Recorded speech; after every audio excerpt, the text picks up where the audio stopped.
Hello guys and welcome back to my channel. In today's video we're going to be doing a special kind of video because it is near the end of the year. It's very close to Christmas and I just got a sudden urge to make a bunch of videos, specifically high quality videos. Lately, and I'm taking inspiration from Arlo with two of these videos, which is going to be my top 10 games of 2023, and then tomorrow I'm going to be doing a wish list for 2024 games and stuff like that. So yeah, lots of inspiration from Arlo. If you don't know, check him out. He's a cool YouTuber, cool puppet guy. I love him a whole bunch. But yeah, so I have a list here of 10 games plus honorable and dishonorable mentions of my favorite games of 2023. Now, a few points. Technically, most of these games did not come out in 2023. Oh my god, I'm lying. Oh my god, technically I guess. But these are games I played for the first time in 2023.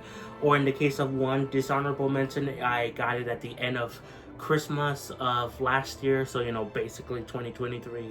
But I'll talk about that it's a dishonorable mention, you know, not even part of officially of this list. But yeah, but all of these games I did basically experience them for the first time in 2023, so I'm going to count them.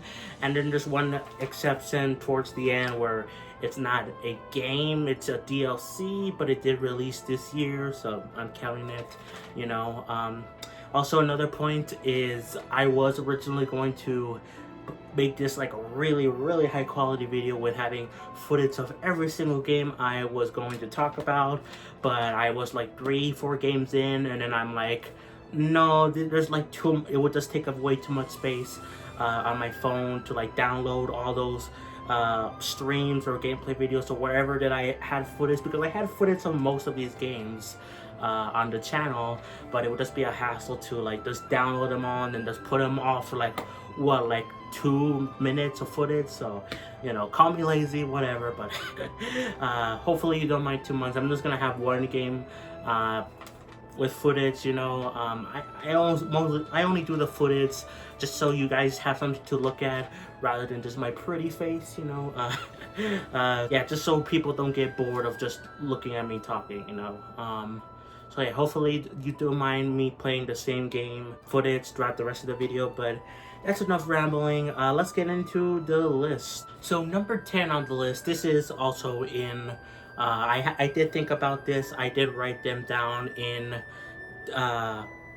my least favorite to most favorite game. You know, obviously this is my top 10, I love them all, but going from least to best game. So number 10 is actually Star Wars Jedi Fallen Order. Now, I know, again, this game did not come out this year, but I did get to experience it for the first time this year. Technically first on my PlayStation. When I got my PS5, I bought Star Wars Jedi and Final Fantasy 16. And also a month of PS Plus Premium, eventually about a year and then another year. But yeah, so I played about 4 hours of Star Wars Jedi Fallen Order, and I really enjoyed it despite how hard it was. The game was kicking my butt for sure, but I really did enjoy playing it. But sadly, I did have to sell it back to GameStop. I originally got the PlayStation and those games from GameStop, and I had to take it back to them because of the fact that I needed more money to pay off like, you know, another year of PS Plus Premium or an Xbox. I think it was a PS Plus Premium, but yeah, I needed that extra money. So yeah, but eventually when I got the Xbox Series S, I was able to play Fallen Order on there because it's included on Game Pass. It was a bit of a hassle because I wish there was an option to skip cutscenes in the game, but overall it was a much smoother experience because I was a little bit better at the combat, not by much, but a little bit, and I played through the rest of the game that way, and I really did enjoy it. I love the story, you know. I grew up not really caring about Star Wars until The Force Awakens came out, and then like I started to get invested in it. But the thing is, I've had a weird history with Star Wars where I've never actually watched a full movie. I know everything that happens in the movies. I've seen like a big chunk of like the Revenge of the Sith and the Phantom Menace. But those two are like the only ones that I've seen a big chunk of. I've seen bits and pieces of the other movies, but I know everything that goes on. But I also absorbed a lot of the lore, like from the books, comics, all that stuff. But I mostly got into Star Wars from watching the TV series, like Star Wars Rebels, not the Clone Wars, because that was a little bit before my time, before I even cared about Star Wars. But Star Wars Resistance, you know. But yeah, so it's weird. I have a weird history with Star Wars, but I've always appreciated the lore, and yeah, this game really did do a lot for Star Wars. You know, it introduced a bunch of new characters, new setting, and I really liked it. Again, the only issue I have with the game is really how hard it is. You know, it feels like it's sometimes borderline unfair in terms of hard, like the backtracking, like why is there no fast travel in this game? I know they did fix that for the sequel that actually did come out in 2023, but yeah, so I wish this game also had, like, you know, it wasn't too hard. I know there's like a difficulty setting, but you know, I'm too prideful to turn it down below normal. So yeah, but you know what, overall it was still a fun time and I enjoyed it. You know, the only issue really is how hard it is and the backtracking. Number 9 is gonna be not a very long game. In fact, some people could argue it's not even a game, but I'm gonna include it anyway. Astro's Playroom. This was the first game I've ever played on the PS5. First game technically I've ever played that wasn't on a Nintendo console. I played a little bit of a Call of Duty game on an Xbox 360 like many years ago, but I don't even remember which Call of Duty, but this was the first real one I got to play fully and own, and I love Astro's Playroom so much. It's a very short game, but it's very delightful. I love the way it uses the DualSense for the PS5 controller. Astro himself is a very cute boy, very cute robot. I wish he was PlayStation's mascot, or at the very least give him more games for PlayStation. I think he deserves it because it's a really good platformer. It's a very short game. In fact, this is so short but so fun that this was actually my first platinum trophy for any game, you know. I played a few PlayStation games ever since I got it this year, which I'm also going to be doing a video looking back on my on 2023 as a year for me personally and the channel, and I still find it weird and crazy that I was able to get an Xbox and PS5 on the same year. But anyway, that's beside the point. That's a hint for a future video. Probably gonna be dropping in like December 31st, so look out for that. But yeah, I played a couple PlayStation games, but I didn't really feel the need to get the platinum trophy for them. But Astro's Playroom was so fun. I was like, you know what, I'm gonna get it, and I did. It was my first platinum trophy ever, and I'm really happy about that. Yeah, it's just a great game and great time. You know, you can easily beat it within a few hours. It takes a little bit longer to get everything 100% it, but I think it's far worth it and it's a good time. And then number 8 is Sonic Frontiers. Now, I should have mentioned this earlier, but another caveat, I guess, another point to mention is that I did not beat all these games. Like there's like about half of these games that I haven't beaten yet, but I played a decent amount of, which is why they're here.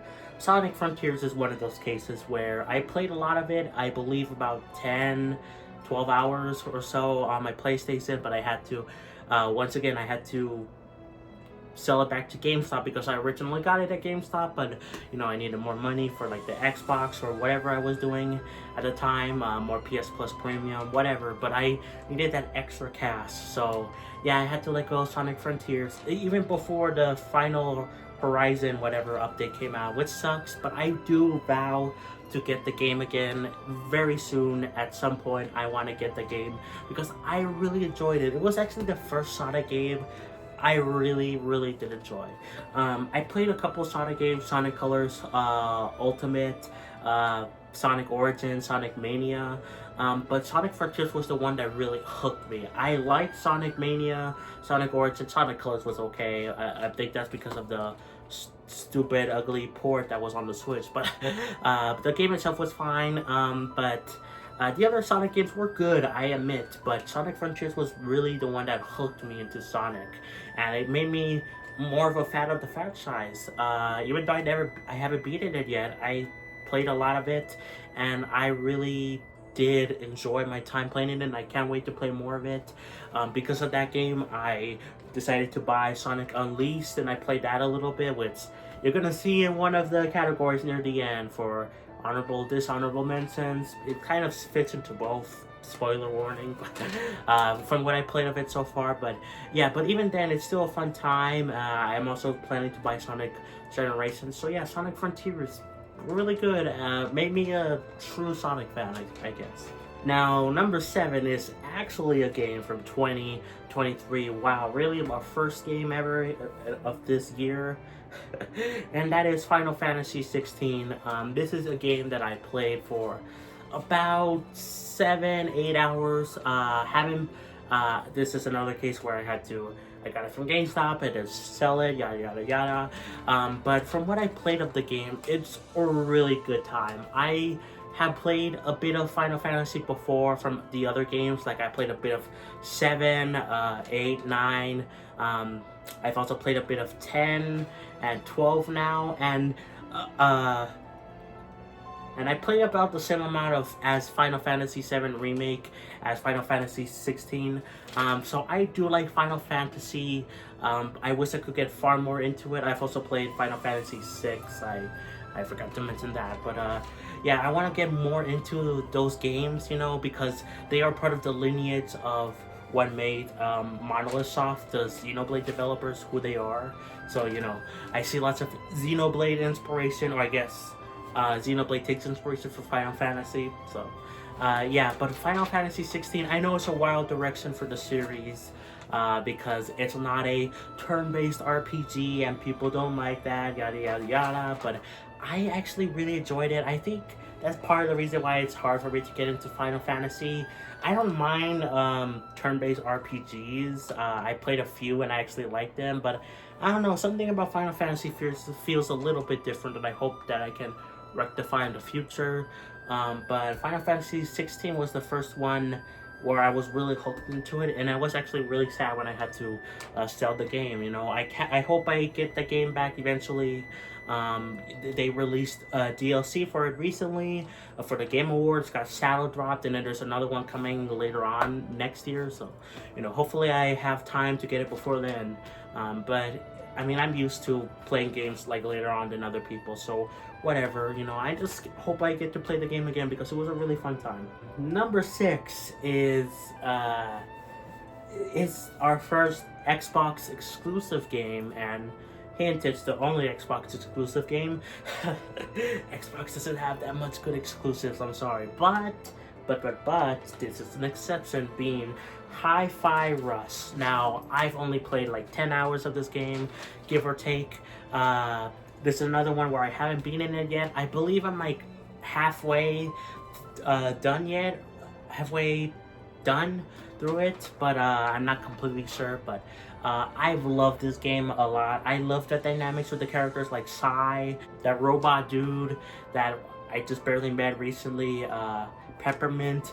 Like, I love that dynamic with all those dudes. It's so cool. They have like I kind of ship it, but I understand why people have like a sibling dynamic for Peppermint and Chai, but you know, whatever. But the music is really good. A rhythm game.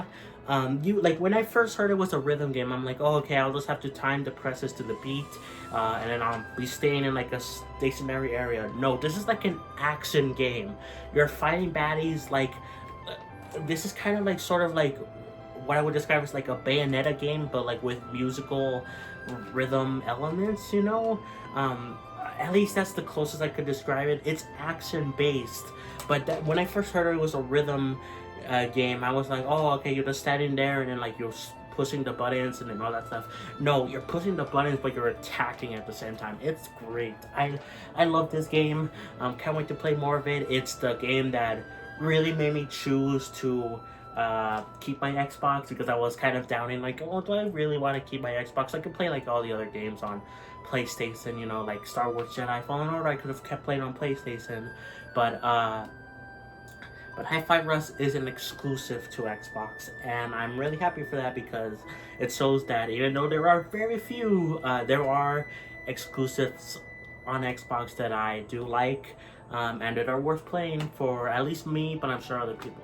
Number 5 is another game that came out in 2023, and this should be no shock if you've been around for the channel for a while, and that is Tears of the Kingdom. Some of you might be shocked it's not higher on the list. I was too, but like the top of the list has some stiff competition with Tears of the Kingdom. But this game is still really good. I know the discourse around it has been very mixed, especially these past few months. I have always liked the game a lot. I think it's objectively way better than Breath of the Wild, but I do admit Breath of the Wild did have that magic. It did have the spice, you know, that it feels like Tears of the Kingdom is missing, which kind of sucks, but I think they improved basically everything from Breath of the Wild to Tears of the Kingdom, and it really shows. It's amazing how this game is running on Switch. It really is. I'm not like one of those people that says, oh, the Switch needs to Pro or 2, Switch is lacking in hardware. I think the Switch is perfectly fine in terms of hardware, but it is still impressive to see a game like this running on the system, you know? And it really shows with Microsoft, the Xenoblade people helped, like, because there's like a lot of Xenoblade stuff in this game. Like there's like a symbol that looks like a Monado symbol with the recall. The depths looks like something from Xenoblade X. Like, it's really cool stuff. But yeah, I streamed a lot of this game, and it was a fun time to play it on the channel. I did eventually decide to sell it or trade it into GameStop, but I played like 100 to 100 hours on it, you know. I didn't do everything on the game, but I did a lot of it. I beat the main story, so, you know, I really enjoyed the game, and I wish it didn't get that much hate, you know. Number 4 is one of my favorite games I think I ever played, and that is Detroit Become Human. This is another one of those games where when I first got on my PlayStation, I'm like, oh, I gotta play that. And wow, this game is a masterpiece. I love this game so much. There's so many different choices to make. It's kind of overwhelming. In fact, I made like I got like 2 not so good endings the first time around, and I eventually got a better ending the third time. But like, even then, even though I got like not good endings, I still enjoyed playing it up to that point, because it was like, oh, I gotta make this decision and that decision. But then there's also like some action elements, like you gotta hold the button this way or push the button like that, you know. Like, the game has a great story. I love the 3 main characters, you know. I've noticed some people don't really like Kara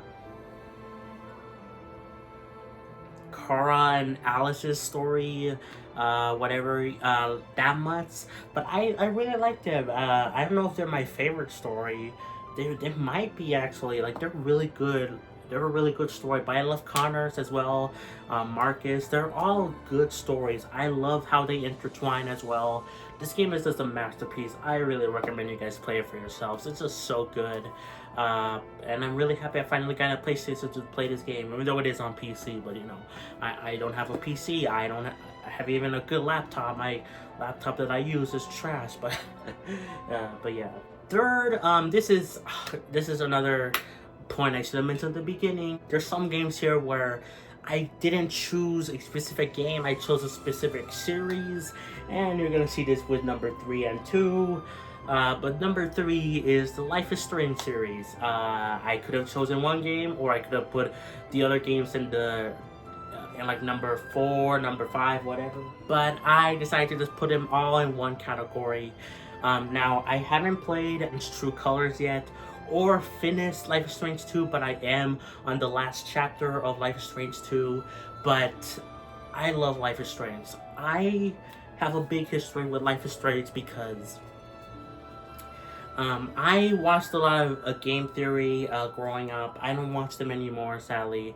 But I was big into their channels like film theory, food theory, fashion theory.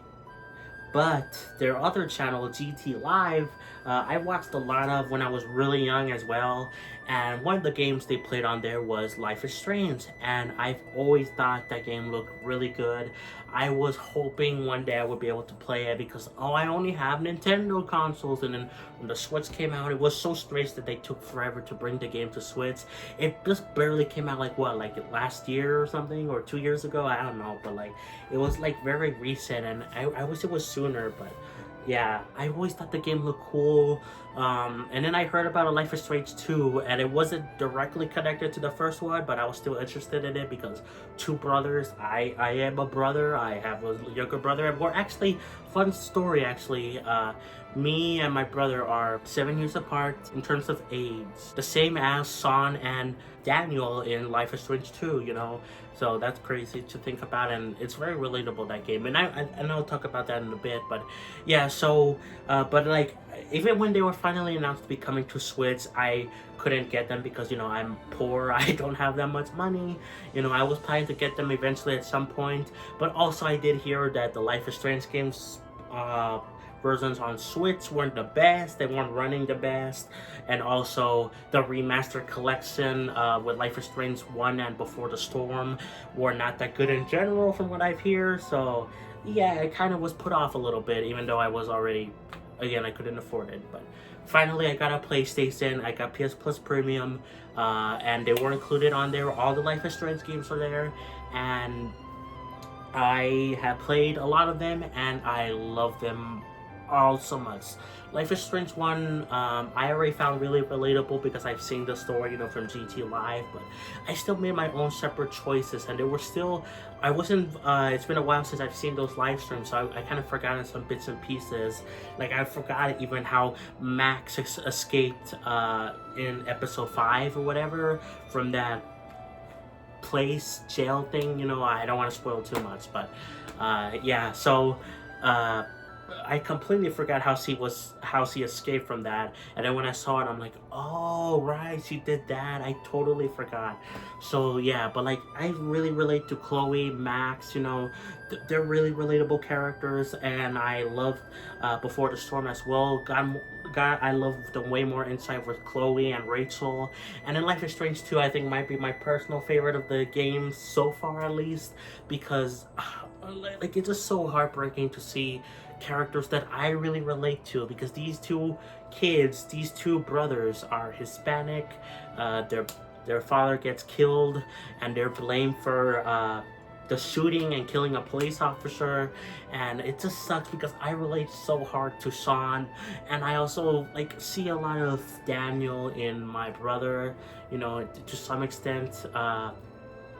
They have very similar personalities and interests, and yeah, it's a really good game, and I can't wait to beat it. I looked up some of the possible endings for episode 5, but I don't really know what's going to be happening throughout the rest of the chapter.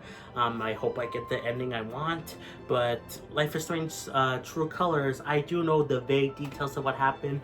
Life is Strange 2 was the one I had like no idea, like, well, okay, what was happening here exactly? I knew something about his, Mexican brothers on the run or something, but I didn't really understand that much because I've seen like reviews of like, or you know, in the first game's case, the live streams, of like True Colors, so I knew the vague details. So, but yeah, it's just really to see it where the Life is Strange 2 is gonna end, and the details in Life is Strange True Colors, because I don't remember the details. I only know the vague story. So yeah, I love this series a lot, and it means a lot to me. Number 2 on the list is another one of these where it's a series, and that is the Spider-Man games by Insomniac. Now, I haven't played Spider-Man 2 yet. That is another game that came out in 2023. Again, I am poor, so I couldn't afford it, but these were on PS Plus, well, Miles Morales was on PS Plus Premium. Spider-Man wasn't. The original was not the remastered one, but they removed it because they wanted to sell the remaster. But I found out that you could just buy, because Miles Morales is included in PS Plus Premium, you could just buy the Ultimate Edition or Deluxe Edition or whatever of that game within the menu of Miles Morales for $20, and it gets Spider-Man Remastered. So I'm like, why the heck not? But yeah, I played Spider-Man Remastered and Miles Morales. I technically played Miles Morales first, and I thought that was fine. I actually did really enjoy it. I related to Miles a whole bunch. He's another one he's half black, half Hispanic. And yeah, it was really relatable to see him like struggle with his father's passing. You know, even though I didn't see it happen in the game itself, only through like flashbacks or whatever. But like the game still conveyed the message really well. But after that, I played Spider-Man Remastered, and I loved it way more than Miles Morales. I, in fact, loved it so much I decided to get the Platinum Trophy for it. And the story is so amazing in these Spider-Man games. I know people have issues with Miles Morales' story, but I actually really liked it still. In fact, I appreciated it more after I finished Spider-Man Remastered and I went back to Miles Morales to get the Platinum Trophy for that game. That's right, these are the next 2 Platinum Trophies I got. And yeah, I noticed details I missed completely from the first game that I was glad I did a New Game Plus playthrough, because you need to do that for the Platinum Trophy anyway. I'm glad I did that because I got to relive Miles Morales with the lens of seeing the first game, you know, and I can't wait to eventually get Spider-Man 2. I know that game is another one that's been controversial. Oh, they changed Mary Jane's face. Oh no. By the way, I like Peter's face. I really like it. I think it looks better than his old one. And I watched like parts of a playthrough of when Spider-Man PS4 did come out, and I actually did really like the face, you know. Maybe it's because I'm used to Tom Holland and he kind of looks like Tom Holland, but you know, whatever, I don't care, that's my opinion. But I can't wait to get into Spider-Man 2 at some point, and yeah. Now, before we head to number 1, which I'm guessing you guys already know because of the background footage I'm playing over this whole video, hint if you don't know, but first let's go over some honorable and dishonorable mentions. First with the honorable mentions, these are games that I enjoyed a bit of, but I haven't like played that much of that I can't really form a definitive opinion on them yet. Now, number 11 would probably have been the Persona series. I didn't want to include it because I've only played like a fraction of Persona 5, Persona 4, and Persona 3. Again, like 4 hours or 6 hours for Persona 3 and 4, and like 10 hours for Persona 5, which is like what? Only like 10% or something of, maybe even less of the how long Persona 5 is. So yeah, I was close to putting it in the official top 10 ranking, but probably would fall into number 11 if I was to extend it. But yeah, I haven't played that much of them. Next, Rare Replay. This is a game I played recently, which is actually a bunch of games. It's just a really well-made collection. I'm really happy I get to play Jet Force Gemini, Banjo-Kazooie, you know, all these games that have been very famous and popular for the company Rare, and this is a good collection that's once again an Xbox exclusive. Skate 3 is very fun. I played a bit of it. It's a really good time. Nothing too mind-blowing actually, but it's just a fun game to just sit around and chill and just play randomly. Shredder's Revenge is a game I did actually beat completely and got the DLC, and I loved it a lot. This might have been my number 12 on the list, you know, if I was adding more rankings. But yeah, Shredder's Revenge is a really good time. My first time playing a TMNT game, and even a beat 'em up really. I played a little bit of Scott Pilgrim, but like that was only like less than an hour before Christmas of like 2 years ago, and I haven't touched it since. Oh my god, I need to play more of that game. But yeah, this was my first real beat 'em up game, and I really enjoyed it. So yeah. And this one, it is gonna be kind of controversial. That's Death Stranding. I really like this game actually. I understand why it has issues. In fact, sometimes it can be a bit frustrating when you're like, okay, I went all the way here, but I needed to take this thing with me, so I have to go all the way back and then go all the way to where I was before because I didn't have the right item or whatever. But I don't know, I really like the walking in this game. Like, it's actually really good. It's not just a walking simulator, you're actually doing stuff while you're walking there. Like, you have to be careful with things, and there's like scary stuff, and the story is interesting so far. I've only played like 5 hours of it, yeah, not that much really, but I actually did enjoy it, and I want to play more. Yeah, my voice is dying. But here's the dishonorable mentions. Probably the biggest one is Banana Blitz HD, Super Monkey Ball. This game sucks. I hate it. I made a whole video dedicated to why I hate this game. It's so difficult for no reason, and even when it's not difficult, like at the very beginning of the game, it's stupid easy. This game is very inconsistent in terms of its difficulty. Like, again, it could be mind-numbingly easy or brain-dumbingly hard. I don't know, I just made that word up, I guess. Has that even been said before? Brain-dumbingly hard? But yeah, this game is so... I hate this game. I deleted it as soon as I was done beating all the worlds because, oh my god, this game sucks. I just decided to give it a try because I liked Banana Mania, you know? I played a bit of that game too, like 10 hours of that game, and I'm like, oh, I want to check out this game. I know it's mixed, but you know, it was like only like $8, so I'm like, why the heck not, I'll buy it. And yeah, I don't regret my purchase because it was a lot of playtime, and there were some good things in Banana Blitz, but overall, I don't like this game. Next is Halo 1, which is going to be kind of shocking, I guess. I didn't really like Halo 1 from what I played. I've only played like about like 45 minutes, an hour. I want to give it another shot, but right now I didn't really click with me. I don't really like shooters from what I discovered because the Xbox is a lot of shooter games. So maybe that's the issue. But I mean, I like Gears of War, so I don't know. And a little bit of Wolfenstein, a little bit. But, you know, these shooter games I'm still not the biggest fan of. But yeah, Halo 1 wasn't really for me, but I hope I get back into it eventually. Sonic Unleashed this year, but it could technically qualify for honorable mentions because I've only played like 2 hours of this game, literally yesterday. And I liked it. Even the Werehog level I liked. It was a tad too long, but the reason it's in the dishonorable mention is because I spent like 20 minutes or 30 minutes in the stupid flying level where you're on the plane and you have to time the button presses correctly, and it really made me so mad that I just quit playing the game for the rest of the time. I could have kept playing for longer, but I just gave up because as growing up as a Nintendo fan, as you can tell probably by this channel, I am not used to the Xbox buttons, and you have to press them exactly right, and if you don't press them right, then there's a delay, and when you click the right button, there's like a delay for the buttons, you know, so like you can't just mash the buttons and then like there you go.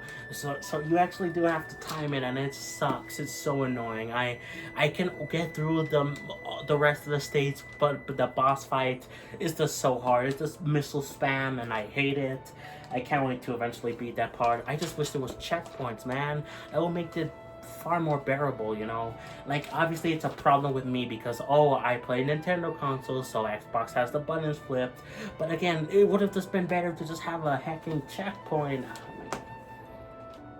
Pokemon Scarlet is the game I mentioned earlier where I technically got it at the end of 2022 for Christmas, but I played most of it in 2023. I didn't finish the game. I played about 20 hours, give or take, maybe a little bit more.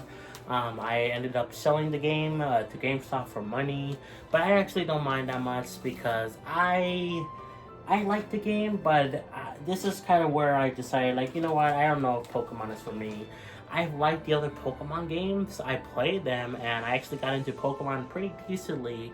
But Pokemon Scarlet, I don't know. It's because maybe part of it is just because of how glitchy it is and how annoying that Pokemon company doesn't listen to the fans and all that stuff. And I don't know. Part of it is that also because of I was getting tired of naming every single Pokemon I caught.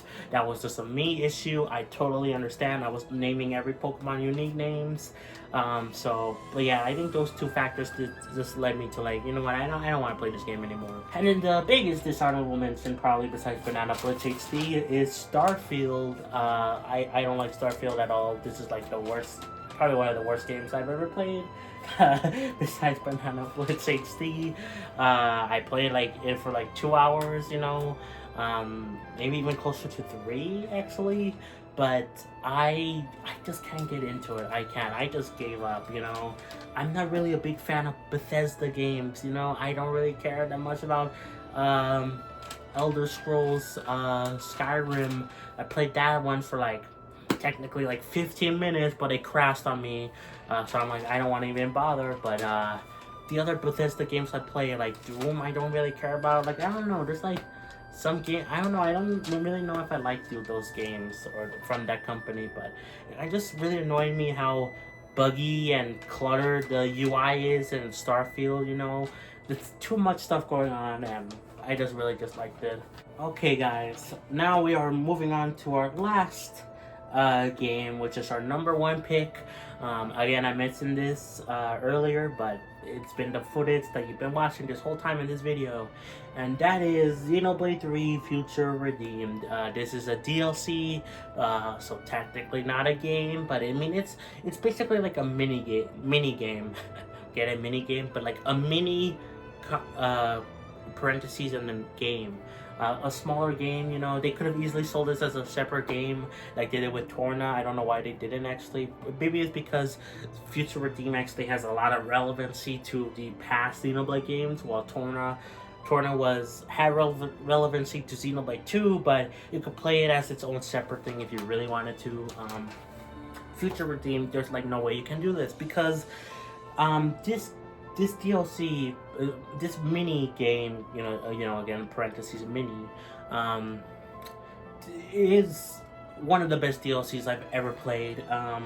In terms of content, in terms of story, obviously you could argue, oh, Smash Bros had better DLC, Mario Kart had better DLC because of content, and to some extent that's true, but also Xenoblade 3 Future Redeem's DLC had a lot of content in it, and the DLC as a whole, for great value, but the story is what matters to me most and why I consider it to be probably the best DLC I've ever played, because it really wrapped up all the other Xenoblade games and set things up for a brighter future for Xeno as a whole, you know. We don't know where the series is going.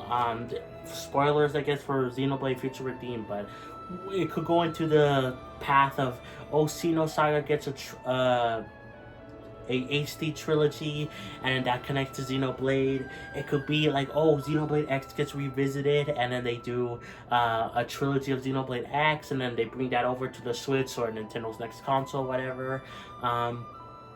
There's a lot of possibilities for the Xeno series as a whole to go, but especially Xenoblade because of Future Redeem. It really wrapped up everything from the past games, but also left things open, and it was a great time.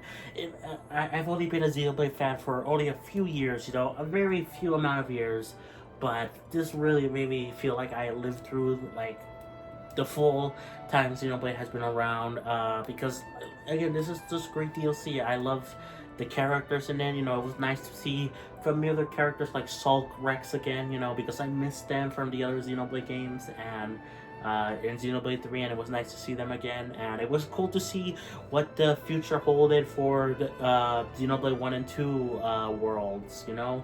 It was cool to see what happened to oh, Sulk had a kid with Fiora, you know, and we knew a bit about what happened with Xenoblade 2's world, but we got even more into that, which is cool. So yeah, I think this is my number 1 pick, you know. The other games, you know, they come really close, like Life is Strange and the Spider-Man games, but I think because Xenoblade holds a special place in my heart, it had to be number one.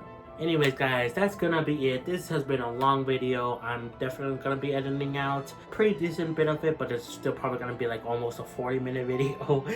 So yeah, hopefully you don't mind too much. Yeah, next video is going to be a wish list for 2024 games, which is another thing that I took from Arlo. Shout outs to Arlo. He is a cool Cookie Monster guy. He does kind of look like the Cookie Monster from Sesame Street. But anyway, shout outs to him. In fact, why the heck not? Link to his channel in the description below if you want to check out his stuff. You know, he makes good stuff. And yeah, let me know, do you disagree with my list? Do you wish I had footage for all these games that I mentioned? Because it would have been so much space on my phone. And it would have just taken so long to download it. I was trying to download the Detroit Become Human live stream. That was only 3 hours and it took a while. So I'm like, you know what, I'm canceling it while I was like halfway done. It was like 15 minutes in, and maybe it was like, it would have been taking like 30 minutes or more. I don't know. But anyway, that's gonna be it, guys. Thank you, Demon Girls, for becoming a Patreon member. Like, subscribe, play some Xenoblade. My voice hurts, so I'm gonna wrap up the stream now. Thanks so much for watching, and peace. Bye, everyone.